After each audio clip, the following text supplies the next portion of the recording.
Stevie, looking back at Friday night's game against Dundee, a 2-0 win, and when you look back at the 90 minutes, I'm sure you'll say it was a reasonably dominating performance. Yeah, it was great in terms of getting a clean sheet. I think there's goals in this team, I've said it numerous times now, but the work ethic, the buy-in from the players, they deserve a lot of credit because there was feedback that came to us as coaches as well. And we worked tirelessly on it for the 2 weeks leading up to the Dundee game, so great that we got the clean sheet. We've come away with 3 points, and I thought on the night we could have scored more goals as well. The first shot of the game, certainly what we had written down up in the TV gantry, was the first goal of the game. It just shows you what being clinical in front of goal could actually do, and then when the back door's shut, it makes your life a lot easier.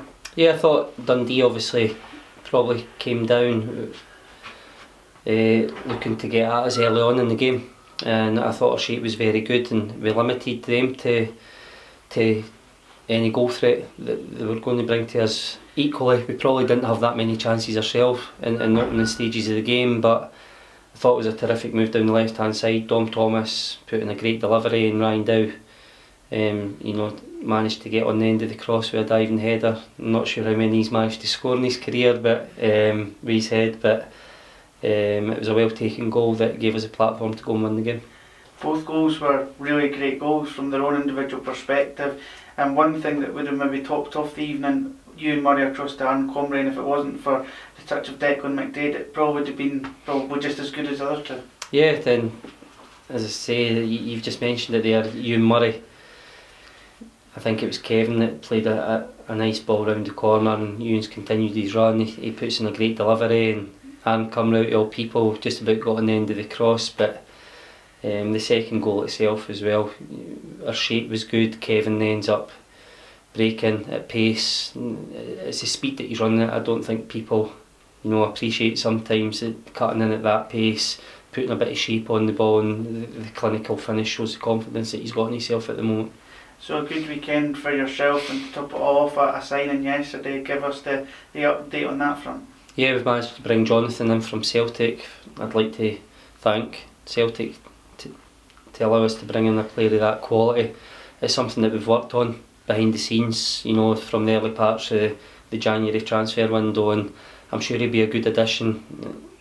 I know we've got Callum and Andy Ryan out on loan at Airdrie at the moment, and it was an area that we had to strengthen again. Kevin's done great in terms of his goal return, but we've got good young ones in Lewis McCann and Gabby McGill who've done well for us already this season, and I'm sure Jonathan will come in and help us in that area of the pitch. Jonathan, we just spoke to him, and he said how his physicality could be one of his main attributes while he's playing in the Championship. Do you feel he could be a really good foil for Kevin for the last part of the season? Yeah, I think like anything though, you bring in Jonathan, it's not going to be a guarantee that Jonathan and Kevin are going to be the pair that play up front. That's not fair to Lewis and Gabby. What it does is it gives us options. He obviously he's got that strength. You can see his physicality, but he likes to play on the shoulder. He's mainly left footed, but he's exciting, he's direct, he can link up play, and as I say, he'll help add things to our young strikers as well to learn from him as well. In terms of the remaining days in the transfer market, are you expecting to be busy at all? No, but again, we're still working behind the scenes, and we're actively looking to strengthen the squad. I'm not promising that we'll definitely be bringing players in or a player in, but we're actively trying to work on things that can help this club moving forward. And then after the transfer window shuts, you get to concentrate on the rest of the season, which starts on Saturday against Queen of the South, a team that we've picked up 4 points out of 6 from this season. Yeah, and it's never an easy place to go, but we've got to take heart from the performance. I don't think we looked like a team that had lost 5 in a row on Friday night against Dundee. There was a belief, our shape was good out of possession, and I've said that I think we've got goals in this team, and I'm sure anybody that comes up against us or preparing to play against us, there will be a fear, because albeit Kevin's the one that's scored most of the goals for us this season, there's boys contributing elsewhere, and as I say, we know that we can go down and cause any team problems. We've just got to concentrate and make sure that we try and add more clean sheets to us. Friday night gave us the platform to really start looking above us again. Of course, with the results on Saturday, you know, there's obviously still that kind of points gap behind us, but only a point from the promotion playoffs, and that's where you and the players' minds will be wondering. Yeah, we want to look forward and upwards. There's no point in looking over your shoulder. I've said it before, you've got to be wary of what is over your shoulder. We're 7 points off second place, but let's not be ignorant to the fact that we're only 6 points above Partick at the bottom of the table.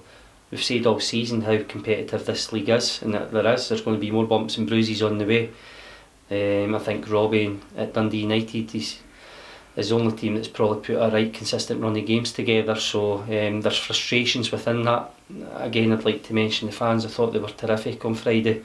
It wasn't a support that, you know, were quiet and, you know, not getting behind the team. I thought from the very first whistle they were behind the team, and obviously when we scored the goal they got behind the team even more, and we've got to make sure that we're giving the supporters something to sing about.